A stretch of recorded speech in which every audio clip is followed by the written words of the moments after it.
The basics. All things were made through him.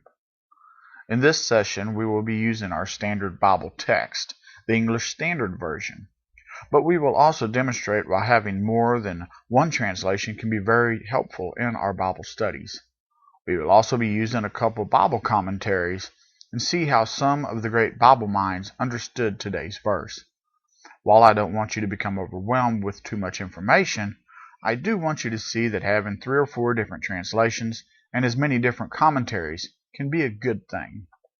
In John 1:3 we read, "All things were made through him, and without him was not anything made that was made." Of course, him is the Word, God the Son, Jesus Christ. In this verse, John declares that Jesus is the creator of all that exists, except, of course, for God himself.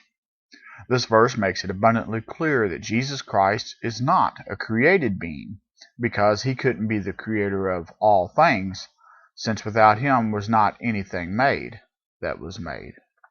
John continues his theme of echoing the Genesis account of the creation. Just as we see in the beginning God created the heavens and the earth, John tells us that Jesus was in the beginning with God as God. And in verse 2 of John we see that God the Father was performing the work of creation through the Word, God the Son. This understanding is further verified in Hebrews chapter 1, verses 1 through 2. Long ago, at many times and in many ways, God spoke to our fathers by the prophets. In these last days he has spoken to us by his Son, whom he appointed the heir of all things, through whom also he created the world. The word translated world here is plural, and so a more literal translation would be the worlds, or even as the Holman Christian Standard Bible reads, the universe. This word can also be translated ages.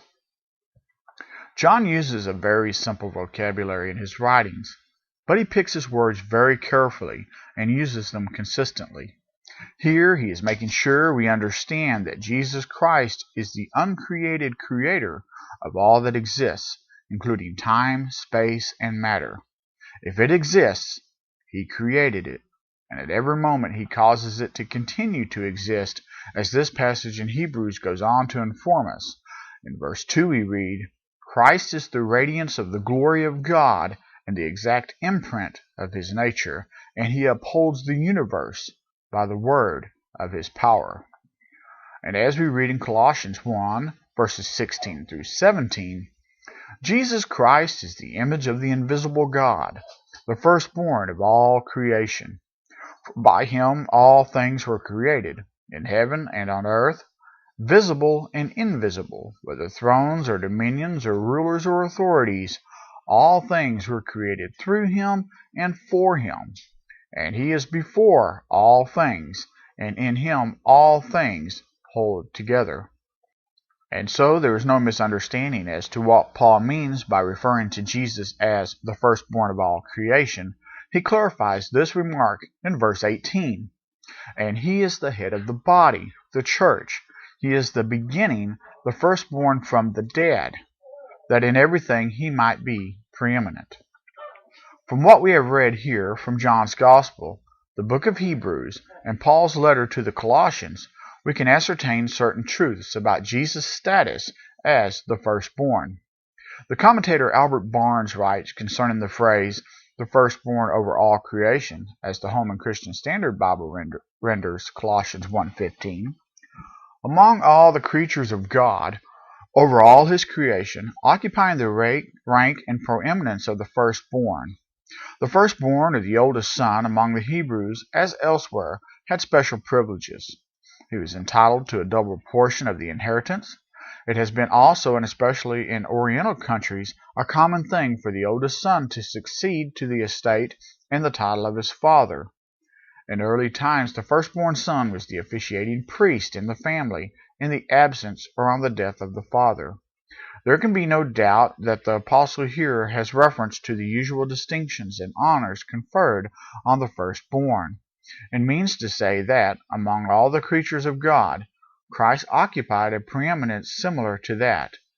He does not say that Christ himself was a created being, for the point of his comparison does not turn on these things, and what he proceeds to affirm respecting him is inconsistent with the idea of his being a created being himself.